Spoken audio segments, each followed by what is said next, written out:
મિત્રો, હું કિરણ Thakor Gujarati blogs channel પર હું તમારું હાર્દિક સ્વાગત કરું છું મિત્રો. હાલ આપણે આવી પહોંચ્યા છે નર્મદા નદી ઉપર, કે જ્યાં આ નર્મદા નદી અહીંયાથી તમે મારા પાછળના ભાગમાં જોઈ શકો છો. આ છે નર્મદા નદી અને ત્યાં નર્મદા નદીના પુલ ઉપર ઊભા છે મિત્રો. આ નર્મદા નદી ઉપર સરદાર સરોવર ડેમ બાંધવામાં આવેલો છે.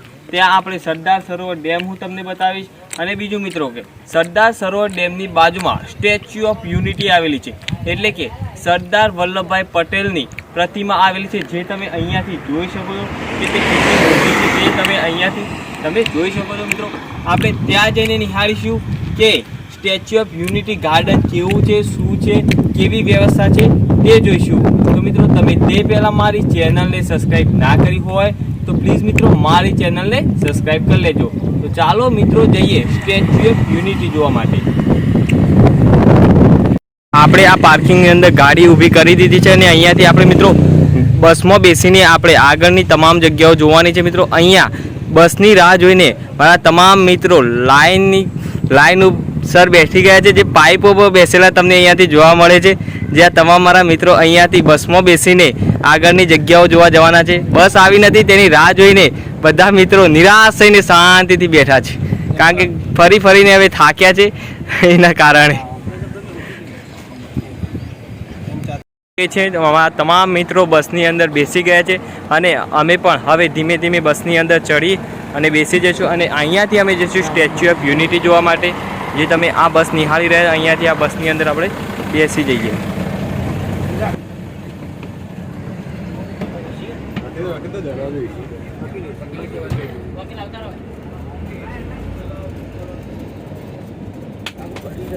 અમારા તમામ મિત્રો બસની અંદર બેસી ગયા છે અને હવે તે બસની મજા લઈ રહ્યા છે. જે તમે અહીંયાથી નિહાળી શકો.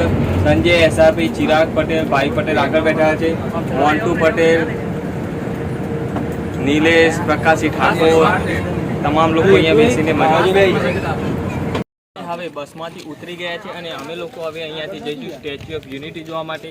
આ રીતના અલગ અલગ ભાગ હોય છે. તમને બસમાં બેસીને જાઓ ત્યારે સ્ટેચ્યુ ઓફ યુનિટી જોવા માટે આ રીતના અમારા બધા મિત્રો હવે જે છે સ્ટેચ્યુ ઓફ યુનિટી જોવા માટે. અહીંયાથી તમે સામે જોઈ શકો છો કે સરદાર વલ્લભભાઈ પટેલની સ્મારક કે જે પ્રતિમા અહીંયાથી તમને દેખાશે, જે ખૂબ જ મોટી છે. વિશ્વની સૌથી મોટી પ્રતિમા સરદાર વલ્લભભાઈ પટેલની છે.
આપણે સ્ટેચ્યુ ઓફ યુનિટીની અંદર એન્ટ્રી લઈ જ લીધી છે. અહીંયાથી મિત્રો તમારે જ્યારે સ્ટેચ્યુ ઓફ યુનિટી આવવું હોય ત્યારે અહીંયા આવવા માટે ટિકિટ લાગે છે.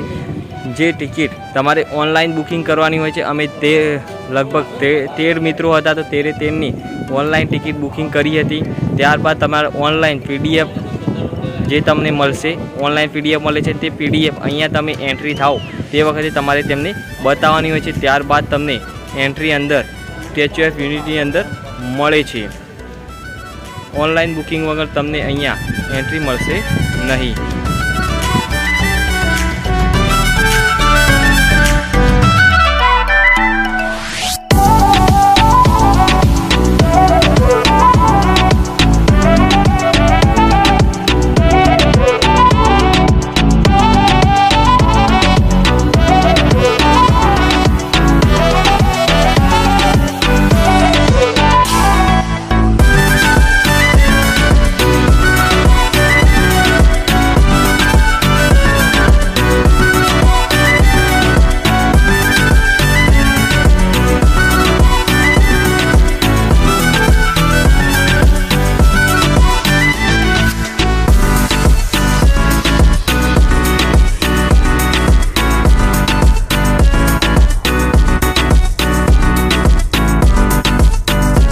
જ્યારે પણ અહીંયા આવો ત્યારે તમે અહીંયા સ્ટેચ્યુ ઓફ યુનિટીની અંદર જ્યારે પ્રવેશ કર્યા બાદ ટિકિટ ચેક થાય છે, ત્યાર પછી તમે અહીંયા આવો એટલે આ રીતના ટિકિટ ચેક કરી અને કોરોના વાયરસ ટેસ્ટ એટલે કે તમારું તાપમાન કેવું છે તે ચેક કરીને તમને અહીંયાથી પ્રવેશ મળે છે, જે તમે અહીંયા મારા પાછળના મિત્રો આવે છે તે તમે જોઈ શકો છો મિત્રો।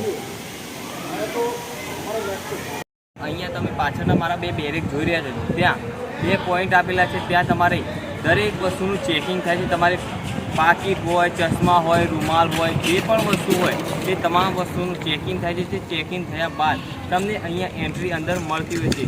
કોઈ પણ ગુટખા, તમાકુ જે કોઈ વસ્તુ તમને અંદર લઈને આવવા મળતી નથી, જો ચેકિંગ થાય ત્યાં જ તમારી પાસેથી લઈ લેવામાં આવે છે, જેથી મિત્રો જ્યારે પણ તમે સ્ટેચ્યુ ઓફ યુનિટી જોવા માટે આવો ત્યારે આવી તમાકુ, ગુટખા, કોઈપણ પ્રકારની વસ્તુ અંદર લાવવી નહીં, તેનું ખાસ ધ્યાન રાખવું મિત્રો। અહીંયા તમામ પ્રકારની ચેકિંગ થાય છે। આ બે બેરેકની અંદર તે તમે અહીંયાથી અમે ચેકિંગ કરાયા બાદ અંદર આવ્યા અને હવે આપણે જઈશું સરદાર પટેલની પ્રતિમા જોવા માટે, જે તમે અહીંયા જોઈ શકો છો।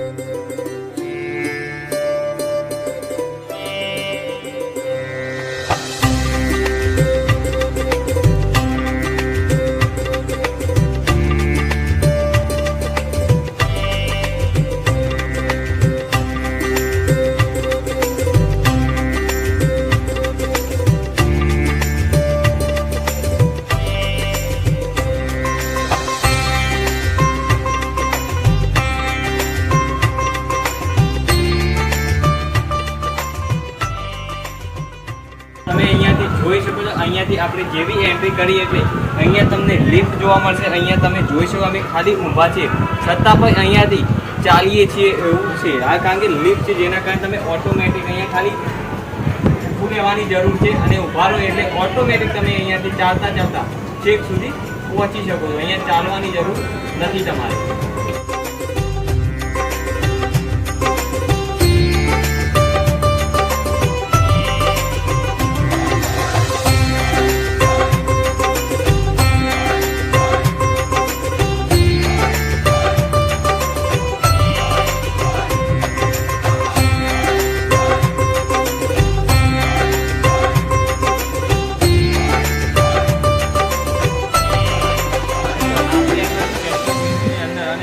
અમે અહીંયા પહોંચ્યા છે સરદાર વલ્લભભાઈ પટેલની જે પ્રતિમા છે તે જગ્યા ઉપર, અને ત્યાં પહોંચતા જ વરસાદ ચાલુ થઈ ગયો, જે તમે પાછળના ભાગમાં જોઈ શકો કે વરસાદ કેવો આવે છે।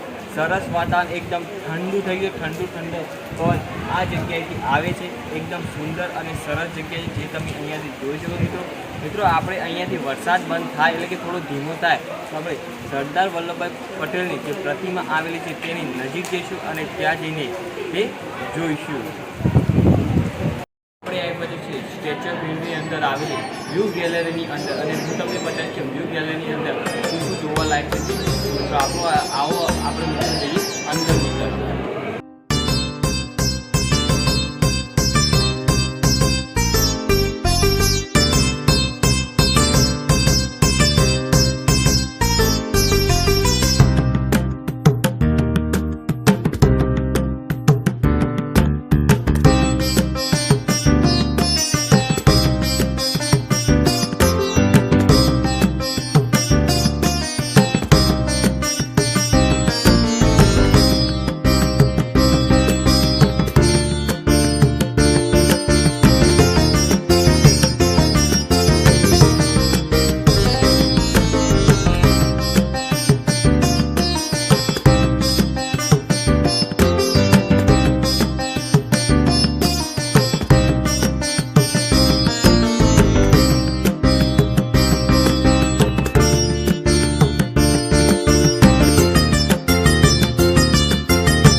આ છે થિયેટર। અહીંયા સરદાર વલ્લભભાઈ પટેલના કરિયરની અંદર શું શું થયું તે તમામ વસ્તુ આ થિયેટરની અંદર તમને જોવા મળશે। અહીંયા મિત્રો આપણે અંદરની તરફ જઈએ ત્યારે તમને હું બતાવીશ કે અંદર કેવી સુવિધા છે. અંદર બેસવાની સુવિધા છે અને સામે એક મોટું ટીવી લાગેલું છે, જેની અંદર તમામ વસ્તુઓ આપણને જોવા મળી રહી છે.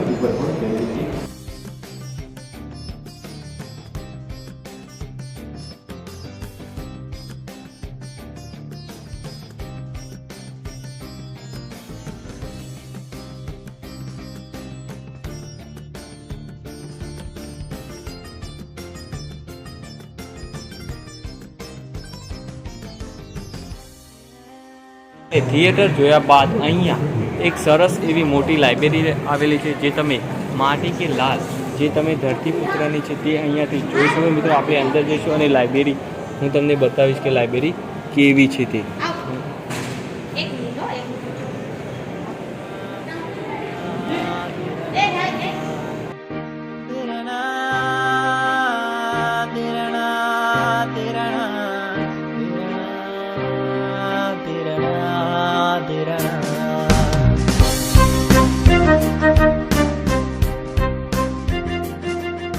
જોઈ શકો અહીંયા ટીવી આપેલું છે, જ્યાં ટીવીની અંદર તમે અહીંયા 3 ભાષાઓ આપેલી છે, જે તમે જોઈએ હિન્દી, અંગ્રેજી અને ગુજરાતી. આ 3 ભાષાઓમાંથી તમને જે ભાષા પસંદ હોય, જે ભાષા તમે સમજી શકતા હોય, જે બારડોલીનો સત્યાગ્રહ થયો હતો તે સાંભળવું હોય તો ત્યાં તમે કોઈ પણ ભાષા ઉપર ટચ કરીને તમને અહીંયાથી આ રીતે તમને તે ભાષાની અંદર જે બારડોલી સત્યાગ્રહ થયેલો છે તેને સંપૂર્ણ રીતે તમને અહીંયા સાંભળવા મળશે, જે તમે અહીંયાથી જોઈ શકો છો. વાટાઘાટના બધા માર્ગો અજમાવી જોયા બાદ અને આપણે ત્યાંથી આગળ વધીએ ત્યારે અહીંયા તમે જોઈ શકો છો કે સરદાર વલ્લભભાઈ પટેલના જે જેલવાસના દિવસો છે તેના વિશે અહીં તમને થોડી એક માહિતી જોવા મળશે, જે તમને આ મારા વિડીયોની અંદર હું તમને બતાવીશ અને તે તમે અહીંયાથી વાંચી શકો છો. મિત્રો અહીંયા તમને 3 પ્રકારની ભાષાઓમાં અહીંયા વાંચવા મળશે, જેમાં હિન્દી, અંગ્રેજી અને ગુજરાતીમાં તમને જોવા મળશે. એટલે જે વચગાળાની સરકારનો નિર્ણય લીધો હતો તેનો ઇતિહાસ પણ તમને અહીંયા જોવા મળશે, જે હું તમને અહીંયા બતાવી દઉં. જે અહીંયા લખેલું તમને જોવા મળી શકે છે મિત્રો. અહીંયા ખૂબ જ પ્રમાણમાં તમને આમનો સરદાર વલ્લભભાઈ પટેલનો ઇતિહાસ જાણવા મળે છે.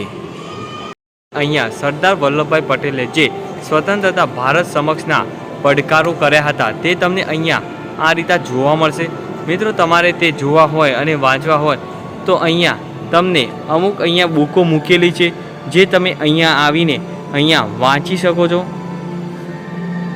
આ રીતના મિત્રો બુકો મૂકેલી છે, તે અહીંયા આવીને તમારે વાંચવી હોય તો પણ તમે વાંચી શકો છો.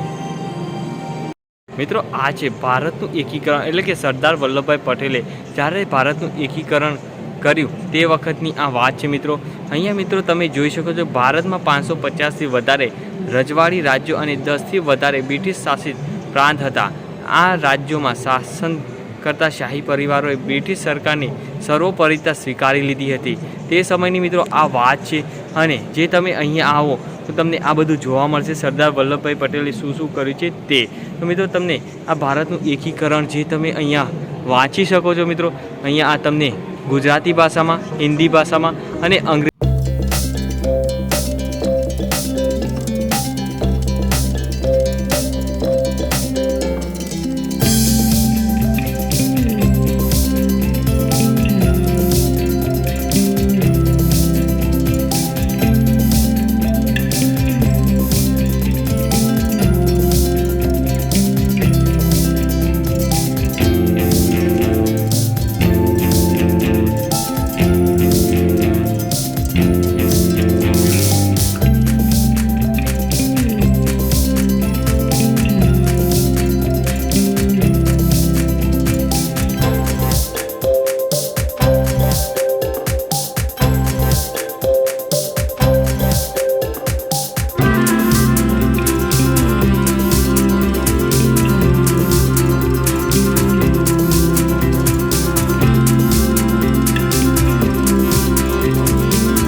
તમે જુઓ, તમને અહીંયાથી પૂરેપૂરો સરદાર સરોવર ડેમ જે નર્મદા નદી ઉપર બનેલો છે તે તમને અહીંયાથી જોવા મળશે. સરસ એવી જગ્યા છે, સુંદર જગ્યા છે, અહીંયા મજા આવી જાય તેવી જગ્યા છે.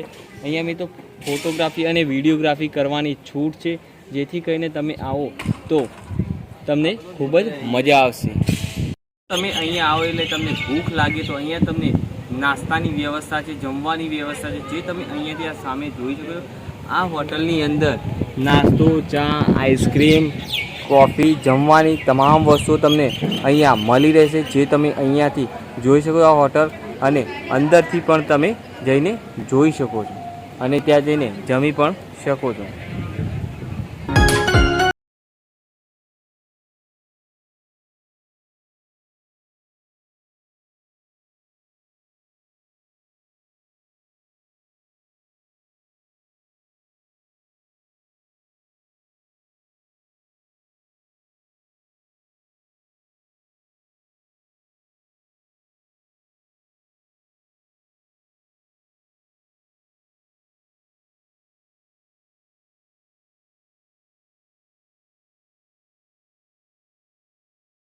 સ્ટેચ્યુ ઓફ યુનિટીની વાત કરીએ તો આપણે જ્યારે સ્ટેચ્યુ ઓફ યુનિટીની અંદર પ્રવેશ કરવો હોય ત્યારે આપણે બે પ્રકારની ફી હોય છે, જેમાં એક 150 અને એક 380 વાળી. તો મિત્રો હવે આ 150 અને 380 વાળી બંને ફીની અંદર શું ફરક હોય છે તે હું તમને જણાવી દઉં.